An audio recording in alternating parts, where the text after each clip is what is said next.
तो ये उन दिनों की बात है कि जब जावेद साहब स्ट्रगल कर रहे थे। तो एक दिन वो साहिर के घर पहुंचे तो साहिर ने बड़ी नरमी से उन खुददारी को चोट ना पहुंचाने की गरज से कहा, नौजवान, ड्रेसिंग टेबल पर 200 रुपए रखे हैं, रख लो, जब हो तब वापस कर देना। 200 रुपए उस जमाने में बहुत बड़ी रकम थी। 100 रुपए का नोट तुड़वाने तो लोग बैंक या पेट्रोल पंप जाते थे, मगर जावेद ने रुपए कुछ यूं रखे जैसे साहिर पे एहसान कर रहे। रख लेता हूं, वापस नहीं करूंगा।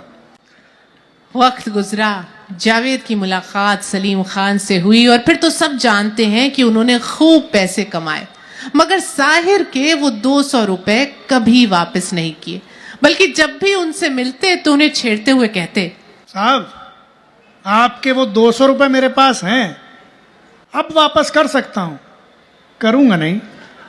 साहिर भी साहिराना अंदाज में जवाब देते, वो तो बेटा मैं तुझसे निकलवा ही लूंगा। और ये खट्टी मीठी नोकझोंक उन दोनों में हमेशा चलती रही और उनकी दोस्ती भी बदस्तूर कायम रही। ऐसे ही साहिर के एक और दोस्त थे, डॉक्टर कपूर। खुद दिल के डॉक्टर थे, मगर साहिर खुद दिल के मरीज थे, मगर साहिर के डॉक्टर थे। साहिर अक्सर उन्हें छेड़ते हुए कहते, क्यों भाई डॉक्टर, मैं तुझे देखने आऊं या तुझे दिखाने आऊं? 25 अक्टूबर 1980 की शाम भी यही हुआ। साहिर को खबर मिली थी कि डॉक्टर कपूर की तबीयत कुछ ठीक नहीं है। उन्होंने अपने ड्राइवर अनवर को बुलाया और फौरन डॉक्टर कपूर के घर पहुंचे। डॉक्टर कपूर का जी बहलाने की गरज से उन्होंने ताश मंगवाई और उन्हीं के बिस्तर पर बैठकर पत्ते बांटने लग गए। पत्ते बांटते बांटते डॉक्टर कपूर को ऐसा लगा जैसे साहिर का चेहरा कुछ सख्त होता जा रहा है। उन्होंने पुकारा, साहिर, साहिर, साहिर। साहिर बिस्तर पर गिर गए।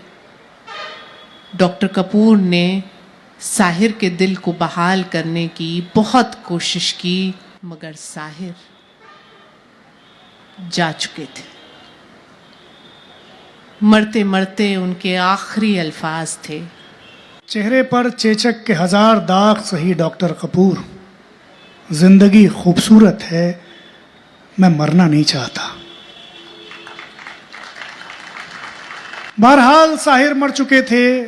उनका ड्राइवर अनवर दौड़ता हुआ आया, उसने साहिर की लाश को संभाल लिया। साहिर की लाश को उनके घर लाया गया। रात हो चुकी थी। जावेद अख्तर सबसे पहले थे जो वहां पहुंचे थे। रात बहुत हो गई थी, कहां जाएं, क्या करें, किसे बुलाएं, कुछ नहीं किया जावेद अख्तर ने। साहिर की लाश के सिरहाने बैठे रहे और रोते रहे बच्चों की तरह। जब सुबह हुई तो एक एक करके लोगों को खबर करना शुरू किया और फिर आना शुरू हुआ लोगों का हुजूम, और फिर शुरू हुआ काम। दरवाजा खोल दो, खिड़की बंद कर दो, कुर्सियां लगा दो, चटाई बिछा दो। जिसने जैसा कहा जावेद ने वैसा किया। रोते रहे। साहिर की लाश को कब्रिस्तान लाया गया। एक हुजूम उनके हमराह था।